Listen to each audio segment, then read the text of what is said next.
Now stage 9 was nearly 3 days ago, but the two Nissans of Colin McRae and Ari Vatanen were stuck on the stage into Neymar, but McRae got the car fixed when the service crews returned into the stage, and after a couple of nights in the desert, McRae has been got going and completed today the 1,000-mile trip on the road here to Bobo. Was there anything else he could have done?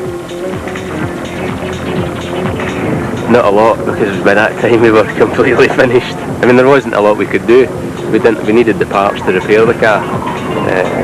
So there was a gearbox problem with my car, and with Ari's the clutch. So whilst McRae arrived at 24 minutes past 3 this afternoon, Vatanen was still out on the 1,000-mile road stage, and the chase car needed a second purpose. It was a push car. The clutch had completely died on Vatanen's car. He couldn't get a gear, and it was slow progress, and never has a road sign been so dearly needed. He arrived into the control this afternoon a few minutes after McRae, and Patrick Zanaroli was there to greet him, the race director.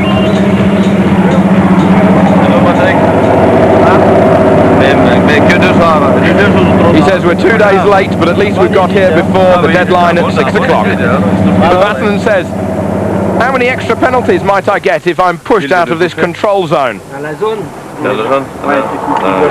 Another 5 minutes, says Zanaroli. I don't think Vatanen's too fussed about another 5 minutes.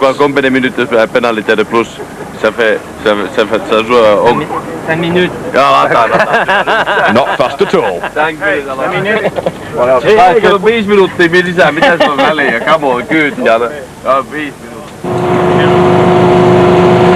But Mitsubishi continue to lead the Dakar overall. Their cars getting a welcome wash. Stefan Pedal-Hansel at the helm ahead of Hiroshi Mashioka. The pair of them split by just over an hour. The reigning champions Mitsubishi as professional as ever, but there's still a long way to go for Pedal-Hansel. He knows that he could still lose the rally just as he did last year. He's keeping his fingers crossed. There's another point to make. It's about this race in general, the whole tarring and length of it. It's a while since we have had as difficult a Dakar. We've had 3 incredible stages, strong and difficult with navigation. 3 stages which hurt everybody. This is why we do the Dakar. Hiroshi Mashioka poised in 2nd position. But what about the team manager, Dominique Serrier? He says they've got to be careful and humble because there's still another 2,000 clicks to Dakar. It's very difficult. The marathon stage will surely be difficult, just as it was with the first one. I think we're going to have to put a strategy in place. We've got to be careful on the second half. Over at Schlesser, he's yet to win a stage and topple the Mitsubishis, but going into the last week, he's philosophical about what lies ahead. If they have no problem, the Mitsubishis, we cannot catch them. We have to be objective. We are here, but to put pressure on them is going to be difficult. We're very pleased with our 3rd position. To get further, we're going to need luck. Teammate Servia lost over 15 hours with electrical problems. He is 33rd. The BMW X5s are 4th and 5th with Demavius and Alphonse, but they still could easily upset the apple cart if others have problems. Demavius himself lucky still to be in the rally. He says 2 days ago, at night, we told ourselves it was over. And 2 days later, we are here. So in rally raiding, you must never give up. Each time you arrive at the bivouac, everything is possible. There were 8 mechanics working all night on my car, and they rebuilt the engine.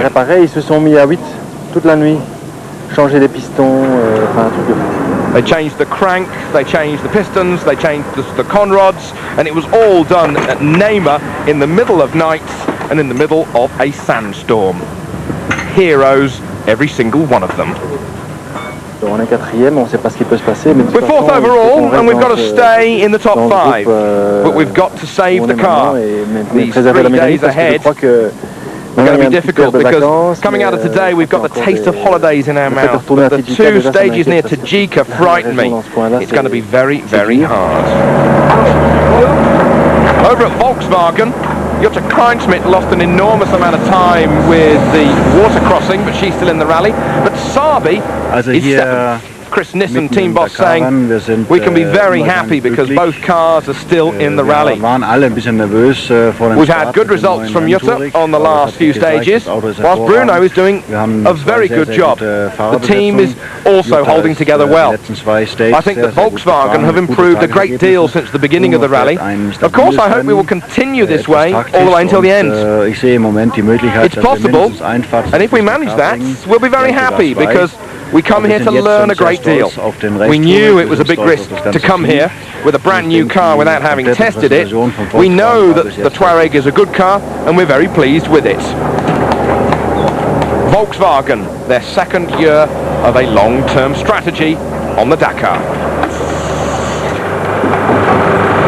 Nissan have Janil de Villiers in 12th position. Stage winner Vatanen arrived 3 days late this evening, also with McRae. The car is quick, but as Lube found out on day one, the car is still a little fragile. Gilles Martineau saying, we've no reliability with this car. We waited for that, unfortunately. It's only our second Dakar, though. But de Villiers can still win more stages, though. He's on form and fighting.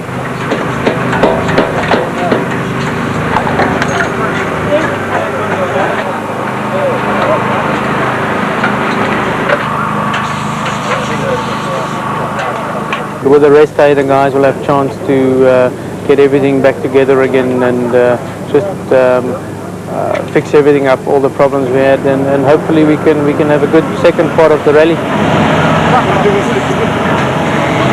In the marathon class, or standard class, it's Jean-Pierre Strugo who leads overall.